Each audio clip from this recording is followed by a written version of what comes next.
हरि ओम गुरुवे शरणम। ओम सदाशिवसमारंभां शंकराचार्यमध्यमाम् अस्मदाचार्यपर्यन्तां वन्दे गुरुपरम्पराम्। ओम पार्थाय प्रतिबोधितां भगवता नारायणेन स्वयं व्यासेन ग्रथितां पुराणमुनिना मध्ये महाभारतम् अद्वैतामृतवर्षिणीं भगवतीं अष्टादशाध्यायिनीं अम्ब त्वामनुसन्ददामि भगवद्गीते भवद्वेषिणीं। वसुदेवसुतं देवं कंसचाणूरमर्दनं देवकी परमानन्दं कृष्णं वन्दे जगद्गुरुं। मूकं करोति वाचालं पङ्गुं लङ्घयते गिरिं यत्कृपातमहं वन्दे परमानन्दमाधवम्। ॐ सहनाववतु सहनौ भुनक्तु सह वीर्यं करवावहै तेजस्विनावधीतमस्तु मा विद्विषावहै। ॐ शान्ति शान्ति शान्तिः। हरिः ॐ श्री गुरुभ्यो नमः। हरिः ॐ।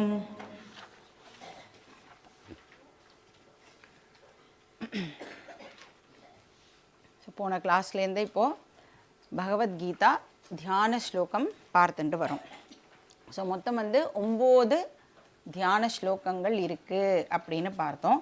இது ஆக்சுவல் பகவத்கீதாவோட போர்ஷனா அப்படின்னு கேட்டால் கிடையாது. இப்போ இதுக்கு இந்த பகவத்கீதாவுக்கு ஒரு பெரிய ஆச்சாரியர் ஒருத்தர் கமெண்டரி பண்ணியிருக்கார் அப்படின்னு பார்த்தோம். அவருக்கு பேர் என்னது? மதுசூதன சரஸ்வதி அப்படின்னு பேர். அவர் அவருடைய பாஷ்யம் எழுத ஆரம்பிக்கிறதுக்கு முன்னாடி இந்த கீதாக்கு தியான ஸ்லோகங்கள்லாம் பண்ணிவிட்டு அதுக்கப்புறம் அவர் ஆரம்பிக்கிறார். அதெல்லாம் படித்து பார்த்துட்டு பின்னாடி வந்தவா அந்த தியான ஸ்லோகங்கள்லாம் படித்து பார்த்துட்டு ஓ இவ்வளோ ரொம்ப நல்லா இருக்கே, நம்ம எல்லாரும் கீதா ஸ்டார்ட் பண்ணுறதுக்கு முன்னாடி எல்லாருமே இந்த தியான ஸ்லோகத்தை படிச்சுட்டு அதுக்கப்புறம் தான் ஆரம்பிக்கணும் அப்படின்னு ஒரு பத்ததியை அதுக்கப்புறம் பின்னாடி வந்தவா கொடுத்துருக்கா. அதனால் எப்போ நம்ம கீதா சாண்டிங் பண்ணாலும் சரி, இப்போ நம்ம பூர்ணமாக ஒரு 18 அத்தியாயமும் படிக்க போகிறோம் அப்படின்னா ஃபஸ்ட்டு என்ன பண்ணுவோன்னா இந்த ஸ்லோகங்கள் தியான ஸ்லோகங்கள்லாம் படிச்சுட்டு அதுக்கப்புறம் தான் ஆரம்பிப்போம். பட் கிளாஸில் எவ்ரி கிளாஸ்க்கு முன்னாடி 9 தியான ஸ்லோகமும் சொன்னோன்னா டைம் இருக்காதுங்கிறதுனால செலக்டடாக சில ஸ்லோகம் மட்டும் நாம் எடுத்துட்டுருக்கோம். இப்போ இந்த 9 தியான ஸ்லோகங்கள் மூலமாக ஆச்சாரியர் 4 விதமான நமஸ்காரங்களை தெரிவிக்கிறார் அப்படின்னு பார்த்தோம். என்ன 4 விதமான நமஸ்காரம்? ஃபஸ்ட்டு மகாபாரத நமஸ்காரம், அதுக்கப்புறம் பகவத்கீதா நமஸ்காரம், அப்புறம் வியாச நமஸ்காரம், 4வது கிருஷ்ண நமஸ்காரம் ஆர் பகவான் நமஸ்காரம். இப்போ மகாபாரதத்துக்கு ஏன் இவ்வளவு உயர்வு, ஏன் அது ரொம்ப சிறந்தது அப்படின்னு சொன்னால், ஏன் அதில் கீதான்னு ஒன்று இருக்கிறதுனால தான் மகாபாரதத்துக்கே ஆக்சுவலாக பெருமை. அப்புறம் இங்கே மகாபாரதம்ல இருக்கிற கீதாவை வியாசர் எதோட இது பண்ணுறார் அப்படின்னா, வியாசர் இல்லை, மதுசூதன சரஸ்வதி எதோட கம்பேர் பண்ணுறாருன்னா மா சரஸ்வதி. ஃபஸ்ட்டு சொல்கிறோம் இல்லையா, பார்த்தாய பிரதிபோதிதாம் அம்பத்வாம், அம்ப அப்படின்னு சொன்னால் அம்மா அப்படின்னு அர்த்தம். ஸோ சரஸ்வதி தேவியோட கம்பேர் பண்ணி நீ ஞானத்தை கொடுக்கக்கூடியவளா இருக்க அப்படின்னு பகவத்கீதாவை பெருமையாக சொல்கிறார். அப்புறம் இதை நம்மளுக்கு ரிப்போர்ட் பண்ணி கொடுக்குற வியாசருக்கும் நம்மளுடைய நமஸ்காரத்தை நாம் தெரிஞ்சுக்கிறோம். ஏன்னா அவர் வந்து மகாவிஷ்ணுவுடைய அவதாரம். அப்புறம் ஃபைனலாக இப்போ நாம் பகவான் ஸ்ரீ கிருஷ்ணருக்கு நம்மளுடைய நமஸ்காரத்தை தெரிவிச்சுட்டு அதுக்கப்புறம் தான் ஃபஸ்ட்டு சாப்டருக்குள்ளேயே போக முடியும். ஏன்னா அவர் தான் இந்த ஒரிஜினல் டீச்சிங்கை நம்மளுக்கு கொடுத்துருக்கார். ஸோ நம்ம வந்து ஆல்ரெடி 4 ஸ்லோகம் பார்த்துட்டோம் இல்லையா போன கிளாஸில். என்னெல்லாம் ஸ்லோகம் பார்த்தோம்? ஸ்லோகா நம்பர் 7, 1, 4, 2 4 ஸ்லோகம் பார்த்தோம். ஸோ பாரத நமஸ்காரம், கீதா நமஸ்காரம், வியாசாச்சாரிய நமஸ்காரம் ஓவர்.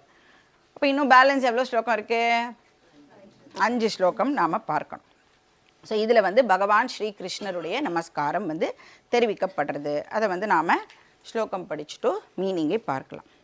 இப்போ ஸ்லோகா நம்பர் 3.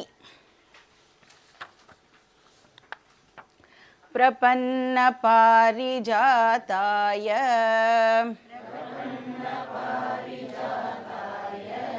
ஸ்தோத்ர வேத்ரைக பாணயே ஞானமுத்ராய கிருஷ்ணாய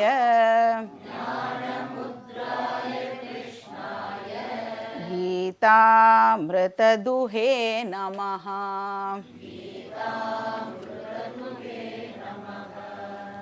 ஸோ கிருஷ்ணாய நமஹா, கிருஷ்ணருக்கு நமஸ்காரம். எப்படிப்பட்ட கிருஷ்ணர் அவர், அதை தான் வந்து இந்த ஸ்லோகம் வந்து நம்மளுக்கு டிஸ்கிரைப் பண்ணுறது. பிரபன்ன பாரிஜாதாய, பாரிஜாதாயனா பாரிஜாத மரம் அப்படின்னு அர்த்தம். பாரிஜாத மரம் வந்து எல்லாருமே கேள்விப்பட்டிருப்போம். அது வந்து இந்திரலோகத்தில் இருக்கக்கூடிய ஒரு மரம். இப்போ அந்த மரம் வந்து அந்த கல்ப விருட்சம் அப்படின்னு சொல்லுவாள்ல, அந்த மாதிரி இந்த பாரிஜாத மரமும் வந்து அது கீழே நீங்கள் போய் உட்காந்துட்டு என்ன கேட்டாலும் அது வந்து நம்மளுக்கு தரும். இப்போ வேண்டியதை கொடுக்கும் மரம். நம்ம எல்லார் வீட்லேயும் அந்த மாதிரி ஒரு மரம் இருந்தால் எப்படி இருக்கும்? சூப்பராக இருக்கும்ல.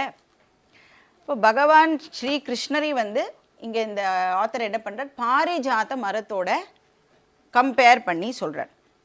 அப்படின்னா என்ன அர்த்தம்? பகவான் கிட்ட பிரார்த்தனை பண்ணுறது மூலமாக நமக்கு என்ன வேணுமோ அதை அவர்கிட்டேருந்து வாங்கிக்கலாம். தர்ம, அர்த்த, காம, மோக்ஷ என்ன வேணும்னாலும் நம்மளால் பகவான்கிட்டேருந்து வாங்கிக்க முடியும். சரி, இதெல்லாம் பகவான் நமக்கு எப்போ தருவார்? நாம் கேட்டால் மட்டும்தான் தருவார். அப்படின்னா பகவான்கிட்ட நாம் சரண் அடைஞ்சு, அந்த சரணாகதியை தான் இங்கே பிரபன்ன அப்படிங்கிற வார்த்தை வந்து குறிக்கிறது. பிரபன்ன, பிரபத்தி அப்படின்னு சொல்லுவா. அப்படின்னா சரணாகதி அப்படின்னு அர்த்தம். ஸோ பகவானிடத்தில் சரண் புகுதல், அந்த மாதிரி பண்ணினோன்னா என்ன கேட்குறோமோ பகவான் நம்மளுக்கு கொடுப்பார். அதுக்கப்புறம் என்னது? தோத்ர வேத்ரைக பானையே. இப்போ மகாபாரத யுத்த களத்தில் இப்போ வந்து பகவான் யாரா நின்றுருக்கார் அந்த யுத்த க்ஷேத்திரத்தில்?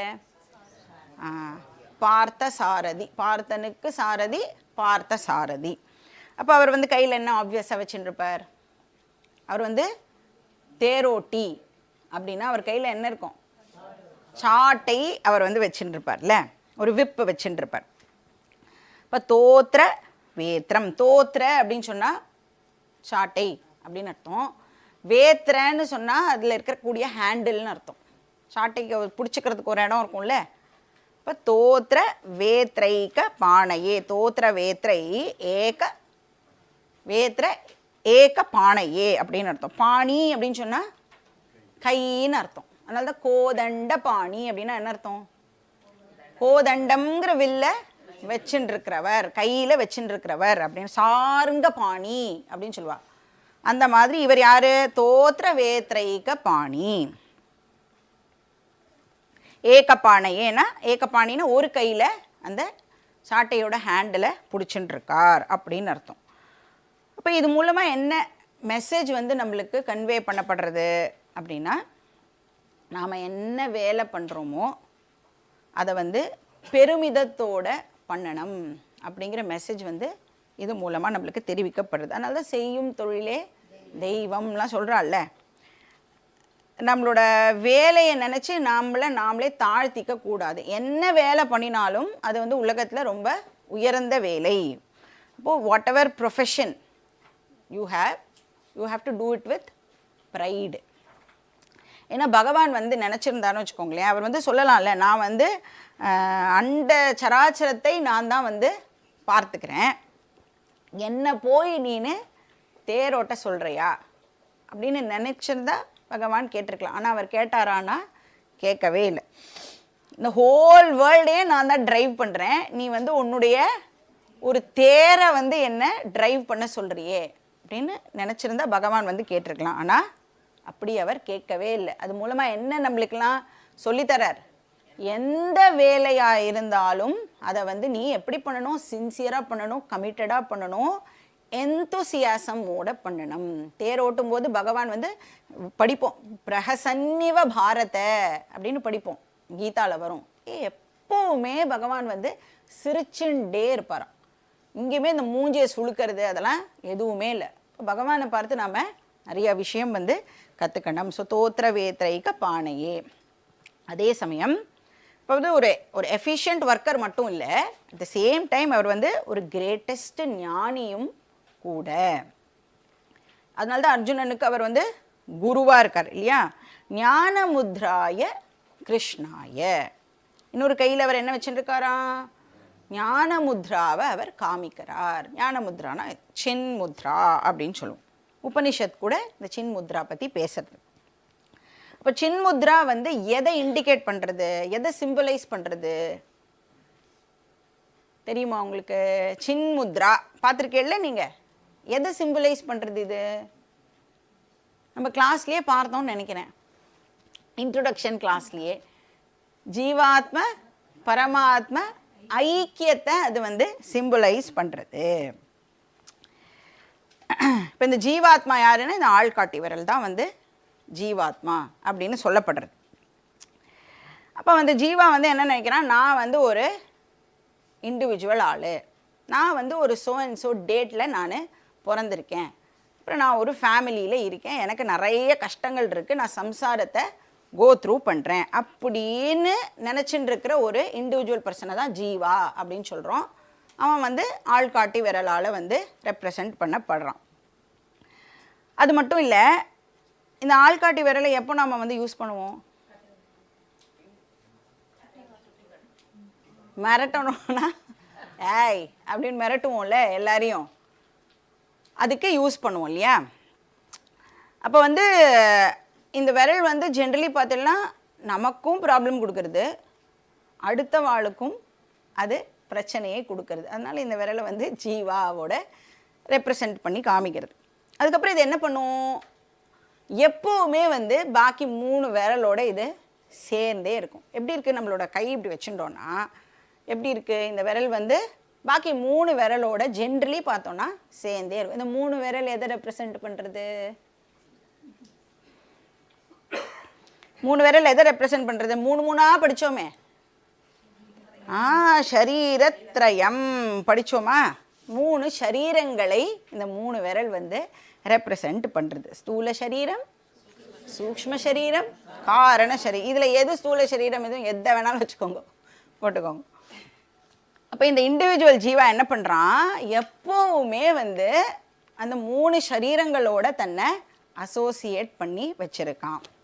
இப்போ என்ன பண்ணணும், இவன் இந்த ஞான யோகம் இருக்குல்ல நாம் படிக்கிறோமே, இதுதான் ஞான யோகம். இது மூலமாக இப்போ இந்த இண்டிவிஜுவல் ஜீவா என்ன பண்ணணும், இந்த இண்டெக்ஸ் ஃபிங்கர் இருக்கு இல்லையா, இதை வந்து 3 சரீரத்துலேருந்து பிரித்து இப்போ இந்த ஜீவா என்ன தெரிஞ்சுக்க போகிறான் ஞான யோகம் மூலமாக, நான் ஸ்தூல சரீரம் கிடையாது, நான் சூக்ஷ்ம சரீரம் கிடையாது, நான் காரண சரீரமும் கிடையாது அப்படின்னு தெரிஞ்சுண்டு அவன் என்ன பண்ண போகிறான், தன்னை வந்து இந்த 3 விரல்லேருந்து பிரிச்சுண்டு கட்டை விரலோடு போய் அவன் ஜாயின் ஆக போகிறான். அப்போ கட்டை விரல் எதை ரெப்ரசன்ட் பண்ணுறது, பரமாத்மாவை கட்டை விரல் வந்து ரெப்ரசன்ட் பண்ணுறது. ஏன் அப்படின்னா கட்டை விரல் இல்லாமல் கையை நம்மளால் யூஸ் பண்ண முடியாது. எழுதணுன்னாலும் கட்டவிரல் இருக்கணும், ஏதாவது கிராஸ்ப் பண்ணணுன்னாலும் கட்டவிரல் இருக்கணும். எந்த வேலையானாலும் அதுக்கு இது தேவை. அப்போ இவன் என்ன பண்ணுறான், இந்த ஜீவாத்மா ஞான யோகம் மூலமாக 3 சரீரங்கள்லேருந்து தன்னை வந்து டிஸ்அசோசியேட் பண்ணிட்டு அவன் பரமாத்மாவோட ஜாயின் பண்ணுறான்.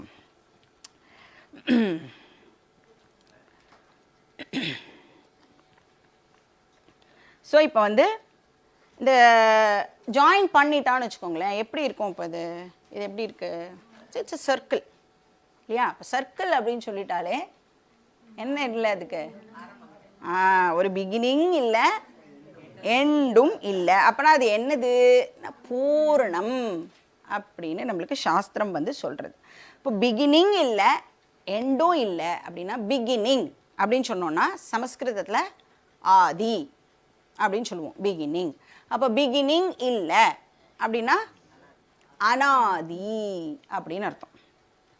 இப்போ ஜென்ரலி நீங்கள் பார்த்தீங்கன்னா சான்ஸ்கிரிட் வேர்டில் ஆப்போசிட்டாக சொல்லணுன்னா ஆன்னு சேர்த்துப்போம். இப்போ கர்ம அதுக்கு ஆப்போசிட் என்ன, அகர்ம. திருஷ்யம் அதுக்கு ஆப்போசிட் என்ன, அதிருஷ்யம். இப்படி தான் சொல்லுவோம். ஆனால் அந்த வேர்டே ஆல ஆரம்பிச்சுடுத்துனா ஆன்னு சொல்ல முடியாதுல்ல, அதனால என்ன பண்ணுறோம், அன அப்படின்னு சேர்த்துக்கிறோம். ஆதி அதுக்கு என்ன ஆப்போசிட்டு, அனாதி. அது பிகினிங்லெஸ் அப்படின்னு அர்த்தம். அந்தம் அதுக்கு என்ன ஆப்போசிட்டு, அனந்தம். இவ்வளோதான், சிம்பிள். இப்போ அந்தம்னா எண்டுன்னு அர்த்தம், அனந்தம்னா எண்டே இல்லை, லிமிட்லெஸ். ஒன்ஸ் ஜீவாத்மா பரமாத்மாவோட ஐக்கியம் ஆயிடுத்துன்னு சொன்னால் அழிஞ்சு போகிற இந்த ஜீவாத்மா இப்போ என்ன ஆயிடுறான், அழியாத பரமாத்மாவா இப்போ அவன் ஆயிடுறான். இப்போ ஹோல் ஸ்பிரிச்சுவல் சாதனாவே வந்து என்ன அப்படின்னு பார்த்தா 3 சரீரங்கள்லேருந்து நம்மளை டிட்டாச் பண்ணி பரமாத்மாவோட நம்மளை ஐக்கியப்படுத்திக்கிறது தான் நாம் பண்ணுற இந்த என்டையர் ஸ்பிரிச்சுவல் சாதனா. இப்போ நம்மளுக்கு வந்து இந்த அட்டாச்மெண்ட் அண்ட் டிட்டாச்மெண்ட் வந்து நம்மளுக்கு புதுசு கிடையாது, நம்ம ஆல்ரெடி ரொம்ப பழக்கப்பட்ட ஒரு விஷயம்தான். ஆனால் எப்படி பழக்கப்படுத்தியிருக்கோம் அப்படின்னு சொன்னால் பகவான்லேருந்து இப்போ டிட்டாச்சாக இருக்கும் இல்லையா? பகவான் வந்து எங்கேயோ தூரத்தில் இருப்பார், எப்போயாவது வேணும்னா மட்டும் நான் வந்து அவரை யூஸ் பண்ணிப்பேன். இப்போ வந்து பகவான் வந்து என் கூடவே இருக்காரான்னு கேட்டால் இல்லை இல்லை, எனக்கு கஷ்டம் வரும்போது நான் வந்து பகவானை கூப்பிட்டுவேன். கூப்பிடுற குரலுக்கு அவர் வந்து நிற்கணும். அதனால தான் பூஜையெல்லாம் பண்ணினா கூட என்ன பண்ணுறோம், பூஜை பண்ணிவிட்டு ஆவாகனம் பண்ணிவிட்டு அதுக்கப்புறம் ப்ளீஸ் ப்ளீஸ் எங்கள் வீட்டில் எங்களுக்கே இடம் இல்லை, நீ போயிட்டு நான் நெக்ஸ்ட் தடவை உனக்கு பூஜை பண்ணும்போது வா அப்படின்னு சொல்லி பகவானையே வந்து நாம் அமுச்சு விட்டுடுறோம் இல்லையா? அப்போ இந்த அட்டாச்மெண்ட் டிட்டாச்மெண்ட் நம்மளுக்கு புதுசு இல்லை. இப்போ ஆனால் பகவான்கிட்டேருந்து டிட்டாச் ஆகி இந்த 3 சரீரத்தோட நாம் நம்மளை அட்டாச் பண்ணி வச்சுட்டுருக்கோம். இப்போ என்ன பண்ணுவோம், இந்த ஞான யோக சாதனா மூலமாக 3 சரீரங்கள்லேருந்து நம்மளை டிட்டாச் பண்ணிட்டு பகவானோட நாம் நம்மளை அட்டாச் பண்ணிப்போம். அதை தான் இப்போ நாம் இது படிக்கிறது மூலமாக நம்மளுக்கு அது தெரிய போகிறது. ஸோ இந்த பரமாத்மா ஜீவாத்மா ஐக்கியம் அதை சொல்கிறது தான் வந்து இந்த சின்முத்ரா. அப்போ பகவான் வந்து கிரேட்டஸ்ட் ஞானி. அப்போ அவ்வளோ கம்பேஷனேட் பகவான் ஸ்ரீ கிருஷ்ணர். இப்போ பக்தர்களுக்கு என்ன கேட்டாலும் அவர் வந்து கொடுக்கக்கூடியவர். அப்படிப்பட்ட பகவானுக்கு என்னுடைய நமஸ்காரத்தை நான் தெரிவிச்சுக்கிறேன் அப்படின்னு சொல்கிறார். இப்போ வந்து அப்புறம் என்ன இருக்குது, கீதாமிருத துகே. இப்போ கீதை அப்படிங்கிற அமிர்தத்தை நம்மளுக்கு கறந்து கொடுத்தவன், அவனுக்கும் என்னுடைய நமஸ்காரம். அப்புறம் கிருஷ்ண அப்படின்னு சொன்னாலே வந்து நம்ம அன்றைக்கி பார்த்தோம், பிளாக் கலர் வந்து கிருஷ்ண அப்படின்னு. அப்புறம் இன்னொரு ஒரு அர்த்தமும் இருக்குது, கிருஷ்ணனா அட்ராக்ட் பண்ணக்கூடிய அப்படின்னு அர்த்தம். இப்போ நான் கேட்டதெல்லாம் எனக்கு பகவான் கொடுத்துருவார்னா அவர் என்னை அட்ராக்ட் பண்ணுவாரா மாட்டாரா? நேச்சுரலாக கிருஷ்ணர் எப்படி இருக்கார் அப்படின்னா அட்ராக்ட் பண்ணக்கூடியவராக இருக்கார். சர்வான் பக்தான் ஆகர்ஷதி இது கிருஷ்ணஹா. ஆகர்ஷம்னா அப்படியே இழுக்கிறது, அட்ராக்ட் பண்ணுறது அப்படின்னு அர்த்தம். ஸோ அப்படிப்பட்ட கிருஷ்ணருக்கு என்னுடைய நமஸ்காரம். நெக்ஸ்ட் ஸ்லோகம் பார்க்கலாம். ஸ்லோகா நம்பர் 5. வசுதேவசுதம் தேவம் கம்சசாணூரமர்தனம் தேவகி பரமானந்தம் கிருஷ்ணம் வந்தே ஜகத்குரும்.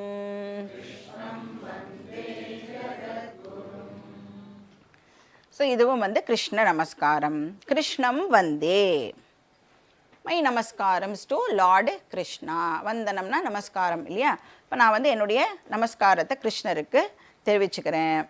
ஸோ கிருஷ்ணர் வந்து எந்த வகையிலெல்லாம் சிறந்தவர் அப்படிங்கிறது தான் இந்த ஸ்லோகம் நம்மளுக்கு சொல்கிறது. இப்போ கிருஷ்ணர் வந்து ஃபேமிலியில் ஒரு மெம்பராக மிகவும் சிறந்தவர், அப்புறம் சொசைட்டியில் ஒரு மெம்பராக மிகவும் சிறந்தவர், அப்புறம் வேர்ல்டில் ஒரு மெம்பராகவும் அவர் மிகவும் சிறந்தவர் அப்படிங்கிறது தான் இந்த ஸ்லோகம் நம்மளுக்கு சொல்கிறது. அதனால தான் அவரை ஜகத்குரு அப்படின்னு சொல்கிறோம். வசுதே வசுதம் தேவம், வசுதேவ சுதம். கிருஷ்ணர் யாரோட பிள்ளை? வசுதேவருடைய பிள்ளை. அது மட்டும் இல்லை, தேவகி பரமானந்தம், தேவகிக்கு ஆனந்தத்தை கொடுக்கக்கூடியவர். தேவகியுடைய source of joy, source of happiness யார் அப்படின்னா கிருஷ்ணர். ஸோ ஒரு ஃபேமிலி மெம்பராக அவர் வந்து ஜாயை தரக்கூடியவராக இருக்கார், ஹாப்பினஸை தரக்கூடியவராக இருக்கார். இப்போ இதில் நாம் என்ன தெரிஞ்சுக்கணும்? நாமளும் நம்மளுடைய ஃபேமிலி மெம்பர்ஸுக்கு சந்தோஷம் தரக்கூடியவளாக இருக்கணும். சில பேர்லாம் வந்து சந்தோஷம் கொடுப்பா, எப்போ அவள் வீட்டோட வெளியில் போனாதான் பாக்கி பேர் வந்து சந்தோஷமாக இருப்பான். அந்த மாதிரியான பர்சனாக நாம் இருக்கக்கூடாது. நம்ம வீட்டில் வந்து நீ ஏன் இன்னும் வரல, எங்கே போயிட்ட, நீ வந்து இல்லாமல் வீடே வந்து நன்னாவே இல்லை, வேலை பண்ணுறதுக்காக கூப்பிடக்கூடாது. நம்மளை உண்மையாகவே வந்து நம்மளோட ப்ரெசன்ஸை வந்து அவள் வந்து ரிக்வயர் பண்ணணும். அந்த மாதிரி நாம் வந்து நடந்துக்கணும். ஸோ இங்கே என்ன சொல்லப்பட்டிருது அப்படின்னா, நான் வந்து சொசைட்டிக்கெல்லாம் நான் நிறையா பண்ணுறேன், அதனால் எனக்கு ஃபேமிலிக்கு டைம் இல்லை அப்படிலாம் நீ சொல்லக்கூடாது. ஃபேமிலிக்கும் உன்னோட டியூட்டி என்னவோ அதை நீ பண்ணணும்.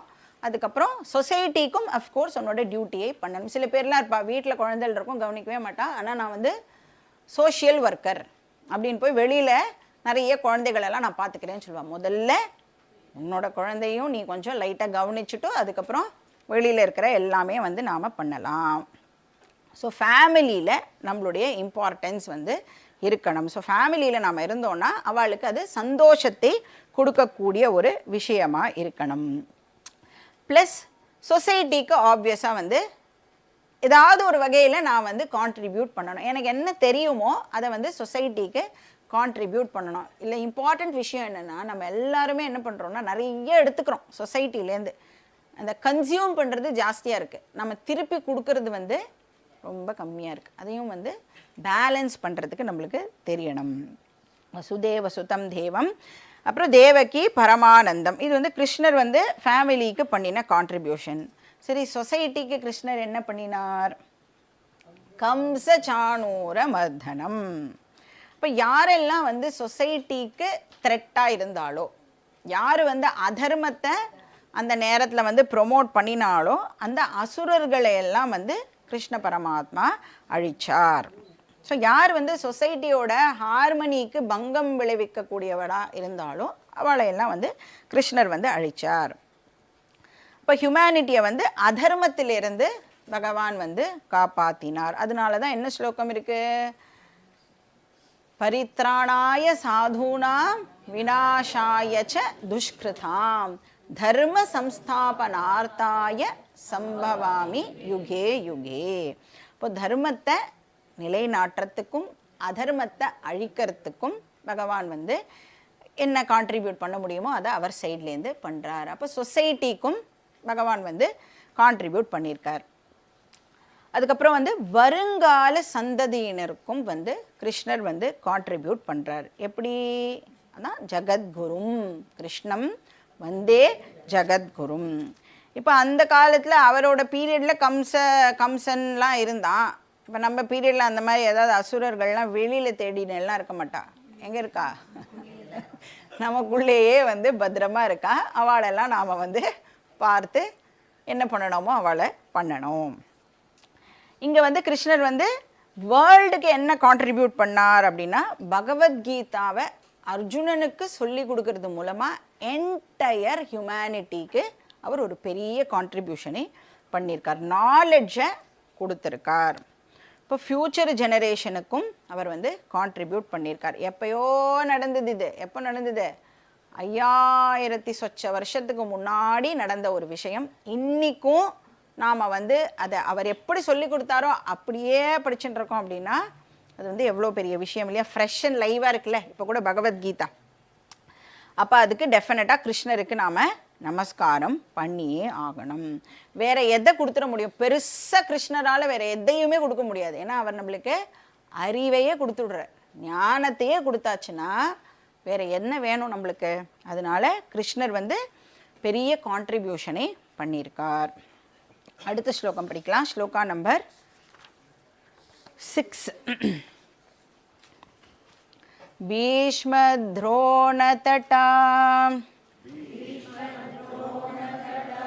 ஜயத்ரதஜலா காந்தாரநீலோத்பலா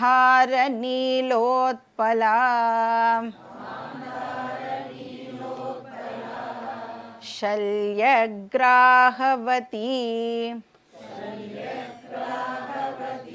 कृपेण वहनी कर्णेन वेलाकुला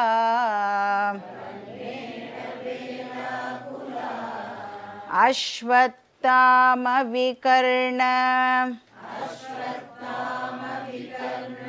घोरमकरा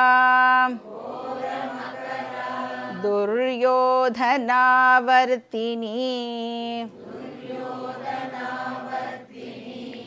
सोतीर्णा खलु पाण्डवैरणनधी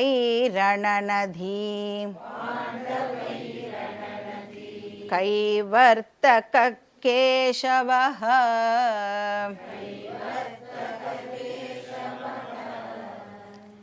கைவர்த்தகா அப்படின்னு சொன்னோன்னா படகோட்டி அப்படின்னு அர்த்தம்.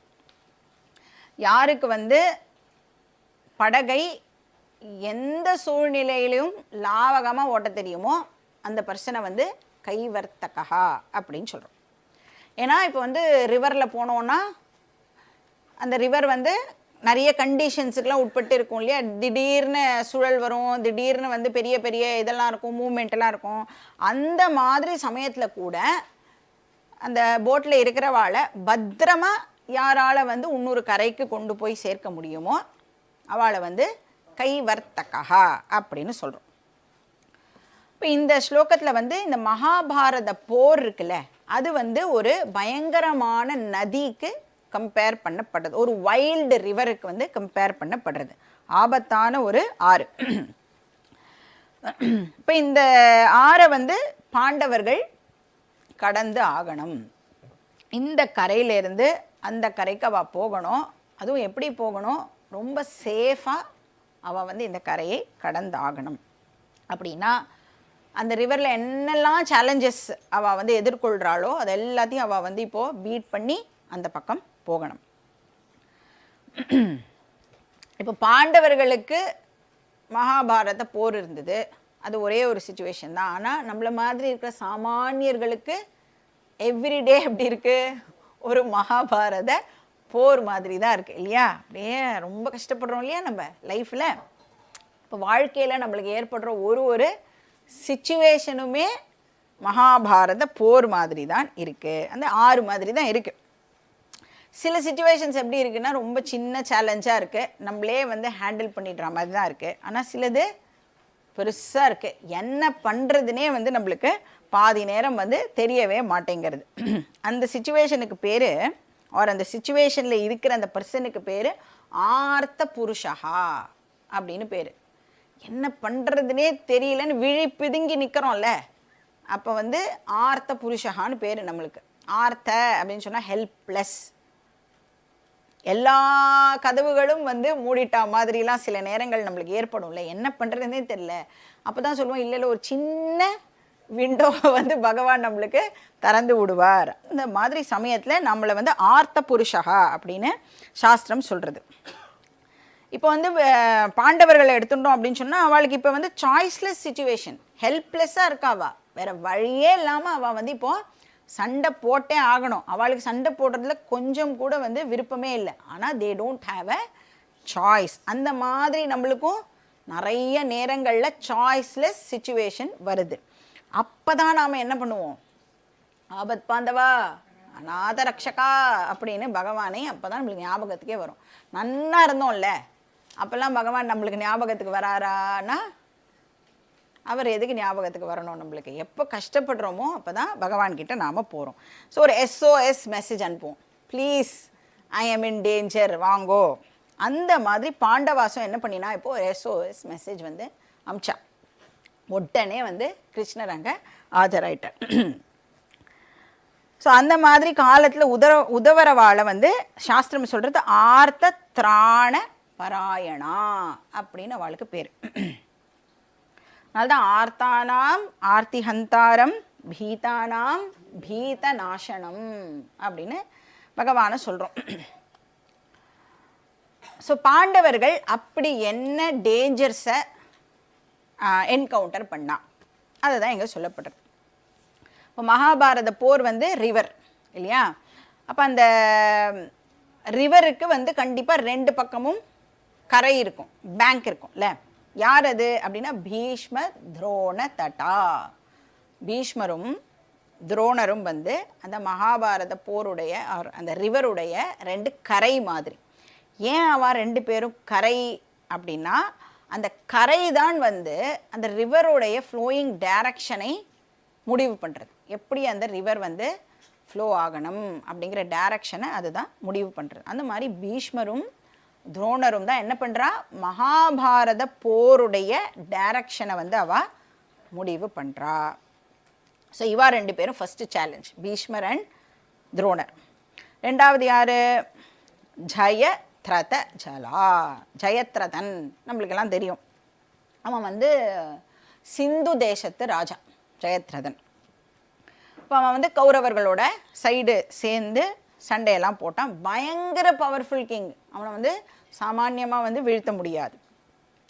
இப்போ எப்படி வந்து ஒரு ரிவரோட ஆழத்தை நம்மளால் ஜஸ்ட் லைக் த ஜட்ஜ் பண்ண முடியாதோ அது மாதிரி ஜெயத்ரதனுடைய வீரம் இருக்குல்ல, அந்த வீரத்தோட ஆழத்தையும் நம்மளால் லேசில் ஜட்ஜ் பண்ண முடியாது, எடை போட முடியாது. ஸோ ஜெயத்ரத ஜலா அவன் வந்து ரொம்ப வீரம் மிக்க ஒரு பர்சனாக இருந்தான். இவன் வந்து 2வது சேலஞ்ச். 3வது வந்து காந்தார நீலோத்பலா. ஸோ காந்தார தேசத்து அரசன் யாரு, காந்தார தேசத்து அரசன் யாரு, சுபலா. அவன் தான் வந்து சகுனியோட அப்பா. அப்போ அவன் வந்து இளவரசன் தானே, காந்தார தேசத்து இளவரசன் தான் வந்து சகுனி, இளவரசி வந்து காந்தாரி. ஸோ காந்தாரியோட சகோதரன் சகுனி. அவன் வந்து எப்படியா, நீலோத்பலா, நீல உத்பலா அப்படின்னா தண்ணியில் இருக்கக்கூடிய ஒரு ப்ளூ கலரில் இருக்கக்கூடிய ஒரு ஃப்ளவர்னு வச்சுக்கலாம். அப்படின்னா ஒரு லில்லிஸ் அப்படின்னு வச்சுக்கலாம்.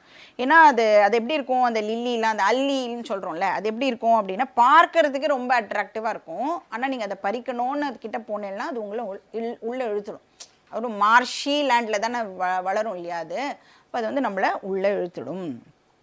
சகுனி வந்து அவ்வளோ நயவஞ்சகமானவன். ஸோ அந்த நயவஞ்சகமாக பேசியே வந்து அந்த சுழலில் நம்மளை இழுத்து விட்டுடுவான். ஸோ காந்தார நீலோத்பலா. அப்புறம் யார், ஷல்ய கிராகவதி. ஷல்யன் இவன் வந்து மாத்திர தேசத்து ராஜா. மாத்ரி இருந்தால பாண்டுவோட வைஃப் மாத்ரி. ஸோ அந்த தேசத்து அரசன் வந்து சல்யன். அவன் வந்து என்னதான் நகுல சகாதேவனோட சொந்தக்காரனாக இருந்தாலும் அவன் போரில் ஆக்சுவலாக வந்து கௌரவர்கள் பக்கம்தான் வந்து போய் சேர்ந்தான். அவன் எப்படிப்பட்டவனா? கிராகா. கிராகனா முதலை அப்படின்னு அர்த்தம், குரோக்கடைல். ஸோ இது ஒரு சேலஞ்சு. அதுக்கப்புறம் என்ன? கிருப்பேன வகனி, கிருபாச்சாரியர். அவரும் வந்து அவர் அஃப்கோர்ஸ் பாண்டவாஸ்க்கு வந்து வில் வித்தையெல்லாம் சொல்லி கொடுத்தார். துரோணரோடு சேர்ந்து இவரும் தான் வந்து அதெல்லாம் சொல்லி கொடுத்துருக்கார். வகனி அப்படின்னு சொன்னோன்னா அண்டர் கரண்ட்டுன்னு அர்த்தம். அந்த ஜலத்தில் வந்து ஒரு கரண்ட் இருக்கும்ல அது. ஸோ மேலேருந்து பார்த்தா நமக்கு ஒன்றுமே தெரியாது. ஆனால் இந்த கங்காலெல்லாம் போனேன்னா, ஹரித்வாரில் எஸ்பெஷலி பார்த்தீங்கன்னா வாட்டரோட கரண்ட் வந்து பயங்கரமாக இருக்கும். இப்போ காலை வச்சோன்னா அப்படியே நம்மளை வந்து இழுத்துட்டு போயிடும். ஸோ கிருப்பர் வந்து அப்படிப்பட்ட ஒரு அண்டர் வாட்டர் கரண்ட். கிருப்பேன வகனி. அதுக்கப்புறம் என்ன? கருணேன வேலா குலா. கர்ணன் வந்து எப்படியா அப்படின்னா ஒரு ராட்சச அலை மாதிரி. வேலை அப்படின்னா அலைன்னு அர்த்தம். ஆகுலா அப்படின்னு டர்புலண்ட், ரொம்ப ரொம்ப ஆக்ரோஷமான அலை அப்படின்னு வச்சுக்கலாம். அப்போ அந்த மாதிரிலாம் ரிவரில் போகும்போது ஒரு படகுல போகிறோம், அந்த மாதிரி ராட்சச அலையெல்லாம் வந்ததுன்னா என்ன ஆகும்?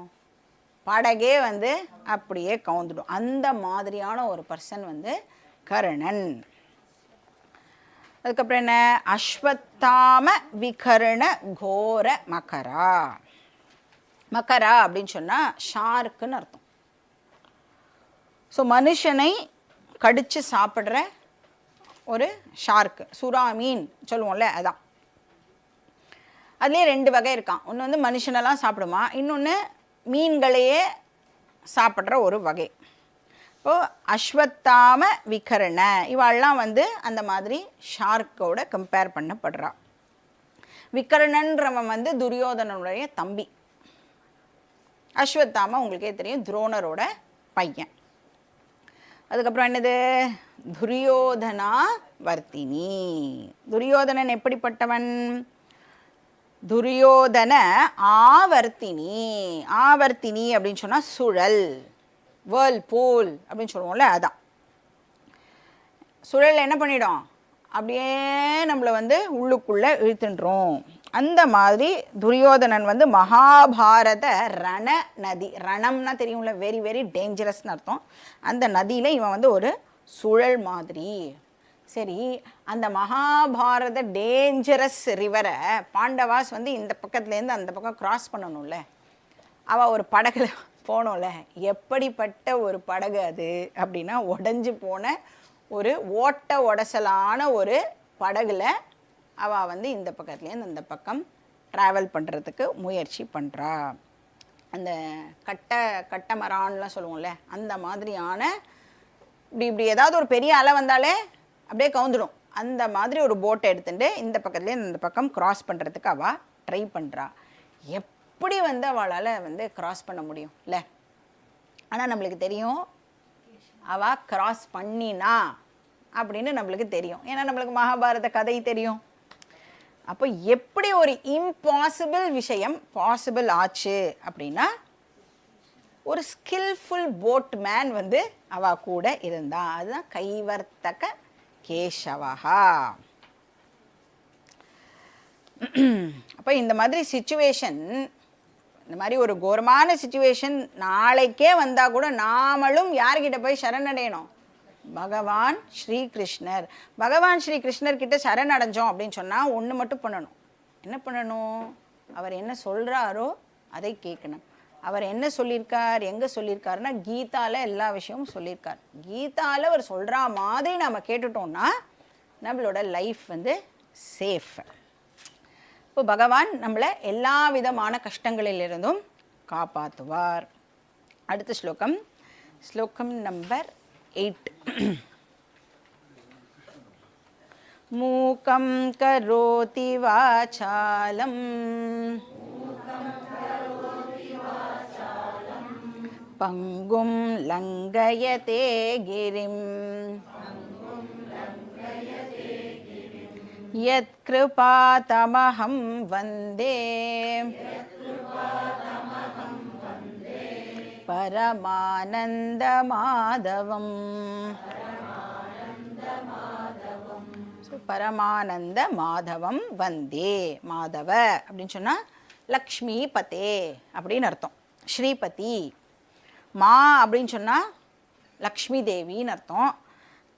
தவ அப்படின்னு சொன்னா ஹஸ்பண்டுன்னு அர்த்தம். ஸோ மாதவ அப்படின்னா லக்ஷ்மி பதி. ஸோ நாராயணன். ஸோ எப்படிப்பட்ட நாராயணன் இவர்? பரமானந்த. லக்ஷ்மி கூடவே இருந்தால் யார் தான் ஆனந்தமாக இருக்க மாட்டா இல்லை?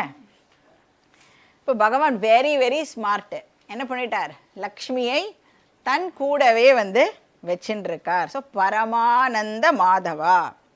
இங்கே வந்து வெல்த் அப்படிங்கிறது வந்து பணம் கிடையாது. என்னது? ஞானம். நாம் என்ன நினைக்கிறோம் ஜென்ரலாக? பணம் இருந்ததுன்னா பரமானந்தம் இல்லை. ஞானம் இருந்ததுன்னா பரமானந்தம். எப்போ வந்து லக்ஷ்மி வந்து சோர்ஸ் ஆஃப் ஆனந்தாவாக இருப்பான்னா சரஸ்வதியும் கூட இருந்தால்தான் சோர்ஸ் ஆஃப் ஆனந்தாவாக இருப்பாள். இப்போ பகவானுக்கு ஞானம் இருக்கிறதுனால பகவான் பரமானந்தா. சரி, பகவான் என்ன பண்ணுறார்? மூக்கம் கரோதி வாசாலம். மூக்கம் அப்படின்னு சொன்னால் ஒரு வாய் பேச முடியாத பர்சன் அப்படின்னு அர்த்தம். அப்போ ஒரு வாய் பேச முடியாத பர்சனை கூட பகவானால் ஒரு பட்டிமன்ற பேச்சாளராக ஆக்க முடியும். பார்த்துருக்கோம்ல நம்ம சரஸ்வதி சபதம் பார்த்துருக்கோமே. ஆனால் அந்த பர்சன் என்ன பண்ணணும்? பகவான் கிட்ட தன்னை சரண்டர் பண்ணிக்கணும். அது மாதிரி பகவான் என்ன பண்ணுவார்? யார் ரொம்ப ரொம்ப பேசுகிறாளோ அவளை வந்து சைலண்ட் ஆக்கி விட்டுருவார். மூக்கம் கரோதி வாச்சாலம்னா ஒரு பேச முடியாத பர்சனை கூட பகவானால் பேச வைக்க முடியும். அப்புறம் என்ன? பங்கும் லங்கய தே கிரிம். கிரினா மலைன்னு அர்த்தம். பங்கும் அப்படின்னு சொன்னால் ஒரு முடவன், கால் வந்து சரியா இல்லாத ஒரு பர்சன். அந்த மாதிரியான ஒரு பர்சனை கூட பகவானால் மவுண்ட் எவரெஸ்ட் கூட கிளைம் பண்ண வைக்க முடியும். அந்த கேப்பபிலிட்டியை வந்து பகவானால் கொடுக்க முடியும். இப்போ நாமளே கூட படிச்சிருக்கோம் இல்லையா? இப்போ இந்த நிறைய மவுண்ட் எவரெஸ்ட்டை வந்து ஃபிசிக்கலி சேலஞ்சு பர்சன்ஸ்லாம் வந்து மவுண்ட் எவரெஸ்டெல்லாம் ரீச் பண்ணியிருக்கா. எப்படி அவளால் பண்ண முடிஞ்சுது அப்படின்னா அந்த வில் பவர். அந்த வில் பவர் இருந்ததுன்னா என்ன வேணாலும் நம்மளால் சாதிக்க முடியும் இல்லையா? அந்த வில் பவர் என்னதுன்னா பகவானுடைய பிளெஸ்ஸிங்ஸ். ஸோ யத் கிருபா மாதவ கிருபா, மாதவனுடைய கிரேஸ். அப்போ நடக்க முடியாததையெல்லாம் நடத்துபவர். மூக்கம் கரோதி வாசாலம் பங்கும் லங்கயதே கிரிம் தம் மாதவம் அகம் வந்தே. அப்படிப்பட்ட இந்த மாதவனை நான் வந்து நமஸ்காரம் பண்ணுறேன். இங்கே வந்து நமக்கு எது மலை? எது நம்மளுக்கு மலை? இப்போது நமக்கு என்ன ரிலவெண்ட்டு? பகவத்கீதா இருக்குல்ல, அதுதான் நமக்கு மலை. அந்த மலையை இப்போ நாம் பத்திரமா ஏறணும். எவ்வளோ ஸ்லோகம் இருக்கு? 700 ஸ்லோகம் இருக்குது. ஒரு கிளாஸில் எவ்வளோ ஸ்லோகம் நீங்கள் சொல்லி தருவேள்? 3லேருந்து 4 ஸ்லோகம் உடைய அர்த்தம் தான் அந்த டைம் தான் நம்மளுக்கு இருக்கும். ஒழுங்கான அர்த்தம் நம்ம தெரிஞ்சுக்கணுன்னா மேக்ஸிமம் லைக் 3 to 4 ஸ்லோகாஸ் தான் நம்மளால் பார்க்க முடியும். அப்போ இந்த ரேட்டில் நாம் கீதா படித்தோன்னா எவ்வளோ நாள் ஆகும்? கீதா கம்ப்ளீட் பண்ணுறதுக்கு எவ்வளோ நாள் ஆகும்? நீங்கள் கால்குலேட் பண்ணின்னு வந்து நெக்ஸ்ட் கிளாஸ் எனக்கு சொல்லுங்கள். நான் இப்போ சொல்லிட்டேன்னா உங்களுக்கு வந்து ஐயோ இவ்வளோ நாள் ஆகுமா அப்படின்னு கேட்பீங்க. இப்போ இந்த கீதா மலையை நாம் வந்து இப்போது ஏறணும். அதுவும் கை காலெல்லாம் உடச்சிக்காம பத்திரமா ஏறணும். சக்ஸஸ்ஃபுல்லாக அதை நான் கம்ப்ளீட் பண்ணணும். எப்படி பண்ண முடியும்? பகவான்கிட்ட நாம் நம்மளை சரண்டர் பண்ணிட்டா என்ன வேணாலும் நம்மளால் பண்ண முடியும். அதனால தான் கிளாஸ் ஆரம்பிக்கிறதுக்கு முன்னாடி மூக்கம் சொல்லி தானே பண்ணுறோம். ஏன்னா நம்மளை பொறுத்த வரைக்கும் பகவத்கீதா மலை. அதனால தான் ஒரு கீதா கிளாஸுக்கு முன்னாடியும் இன்றைக்கி கிளாஸை பத்திரமா நான் வந்து ஏறி முடிச்சுட்றேன் அப்படின்னு இல்லை. கொஞ்சம் கொஞ்சமாக தான் நம்மளால் ஏற முடியல. ரெஸ்ட் எடுத்து டயர்டாகி திருப்பி ரெஸ்ட் எடுத்து நாம் வந்து ஏறலாம். கொஞ்சம் கொஞ்சமாக நாம் வந்து ஏறலாம். அப்போ என்ன வேண்டிக்கணும் பகவான்கிட்ட? சண்டே ஈவினிங் மட்டும் என்னை கொஞ்சம் ஃப்ரீயாக விட்டுடு, வேறு எந்த வேலையும் எனக்கு வராத மாதிரி பகவானே நீ பார்த்துக்கோ அப்படின்னு பகவான்கிட்ட நம்மளோட ப்ரேயர் என்னவா இருக்கணும்னா, எப்படியாவது கிளாஸுக்கு மட்டும் போயிடணும். ஏன்னா கிளாஸுக்கு வந்துட்டோம்னா அறிவு வந்துடும். நம்மளுக்கு அறிவு வர்றதை வந்து நிறைய பேருக்கு பிடிக்காது. அதனால் என்ன பண்ணணும், அப்படி தான் வேண்டிக்கணும் பகவான்கிட்ட, இந்த சண்டே மட்டும் என்ன ஃப்ரீயாக விட்டுடு, வேறு எல்லா டேஸும் நீ என்ன வேணாலும் என்ன பண்ணிக்கோ, சண்டே ஃப்ரீயாக விட்டுடும், நான் வந்து கிளாஸு அட்டெண்ட் பண்ணணும் இப்படின்னு இனிமேல் உங்களோட பிரார்த்தனையானது இருக்கணும். அப்படி நம்ம வேண்டிட்டோன்னா பகவான் வந்து நம்மளுடைய ஸ்கெட்யூல்லாம் அட்ஜஸ்ட் பண்ணிவிடுவார். சண்டே பண்ண வேண்டிய வேலையை மண்டேவோ சாட்டர்டேக்கோ வந்து பகவானே வந்து மாற்றி கொடுத்துருவார். லாஸ்ட் ஸ்லோகம், ஸ்லோகா நம்பர் 9.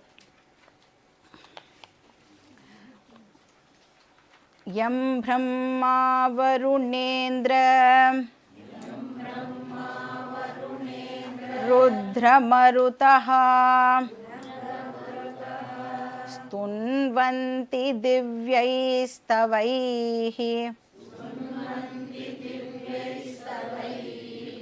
वेदैः साङ्ग पदक्रमोपनिषदैः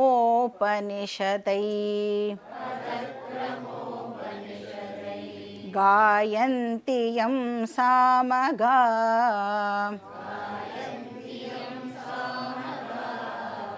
ध्यानावस्थित तद्गतेन मनसा पश्यन्ति यं योगिनः यस्यान्तं न विदुः सुरासुरगणाः देवाय तस्मै नमः.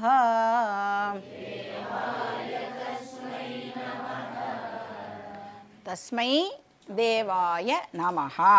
தேவஹான பகவான், அப்படிப்பட்ட பகவானுக்கு என்னுடைய நமஸ்காரம். எப்படிப்பட்ட பகவான்?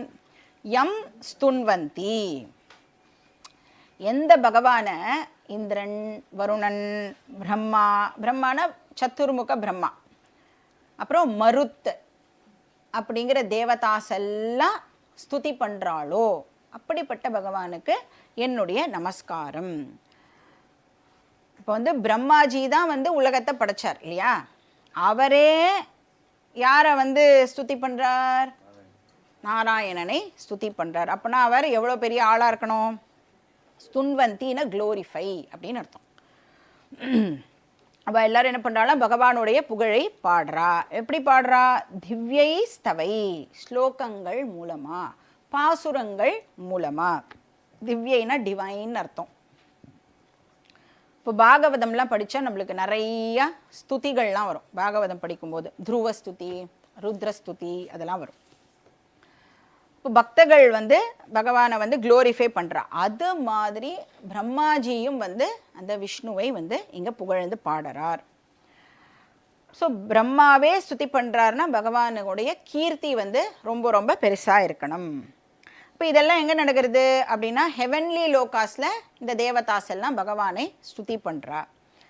இங்கே நம்ம பூலோகத்தில் என்ன நடக்கிறது? பக்தர்கள் எப்படி பகவானுடைய புகழை பாடுறா?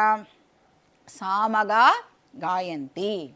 சாமகா அப்படின்னா சாமவேதத்தை ஓதரவா அப்படின்னு அர்த்தம். சாமவேதம்ங்கிறது வந்து ஒரு மியூசிக்கல் ஃபார்மில் அவைலபிளாக இருக்கிற ஒரு வேதம் இல்லையா? இங்கே நாம் வந்து 4 வேதத்தையுமே எடுத்துக்கணும். பட் சாமகா அப்படின்னு இங்கே ஸ்லோகத்தில் வந்து மென்ஷன் பண்ணப்பட்டிருக்கு. ஸோ 4 வேதங்கள் மூலமாகவும் பகவானை வந்து பூலோகத்தில் நாம் வந்து க்ளோரிஃபை பண்ணுறோம்.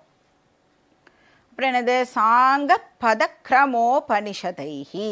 இப்போ வேதம் மட்டும் இல்லை, ச அங்க, வேதத்துக்கு அங்கங்களும் வந்து சொல்லப்பட்டிருக்கு.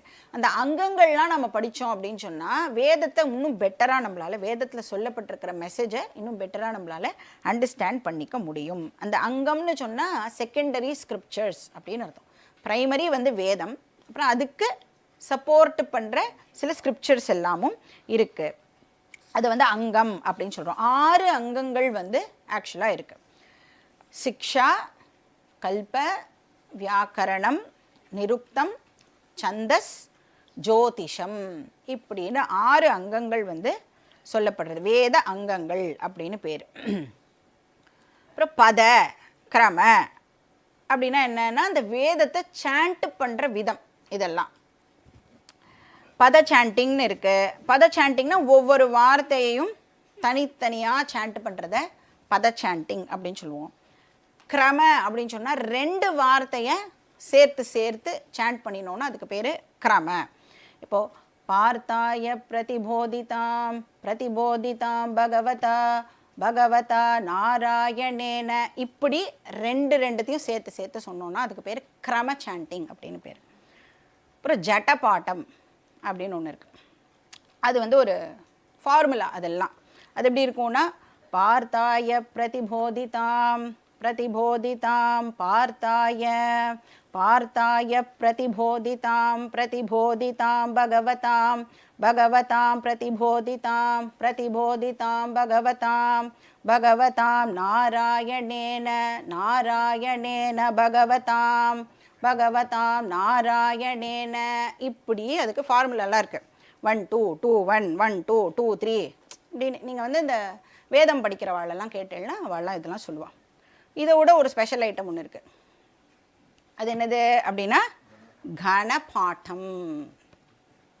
அதுவும் வந்து இந்த மாதிரி ஃபார்முலா வச்சு அவள் வந்து சாண்ட் பண்ணும். இதெல்லாம் எதுக்கு சொல்லப்பட்டிருக்கு அப்படின்னா இந்த மந்திரங்கள் எல்லாம் வந்து எங்கேயுமே தப்பு நடக்காமல் இருக்கணும், எங்கேயுமே அதை மறந்து போயிடக்கூடாது, ஒன்றை கூட நம்ம வந்து விட்டுறக்கூடாது அப்படிங்கிறதுக்காக இப்படியெல்லாம் ப்ராக்டிஸ் பண்ணி அந்த வேதத்தை வந்து இவ்வளோ காலத்துக்கு ப்ரிசர்வ் பண்ணி வச்சுருக்கா. அதனால் அந்த கர்ண பரம்பரா ஸ்ருதி அப்படின்னாலே என்ன அர்த்தம்? காதால் கேட்டு வந்தது தான் இந்த வேதம் இல்லையா? அதனால் அதை ப்ரிசர்வ் பண்ணுறதுக்காக இப்படியெல்லாம் நிறைய மெத்தட்ஸ் எல்லாம் அவள் வந்து இந்த ரிஷி முனிகள்லாம் வந்து கண்டுபிடிச்சு இப்போ இந்த மாதிரிலாம் வந்து பாட்டாந்தரம் இருக்கிறதுனால தான் இன்னி வரைக்கும் அந்த மந்திரங்கள்லாம் அப்படியே நம்மளுக்கு அந்த உருக்குலையாமல் இருக்குன்னு சொல்கிறோம்ல, அதெல்லாம் இந்த பாட்டாந்தர முறையினால தான் நம்மளுக்கு இது கிடச்சிருக்கு.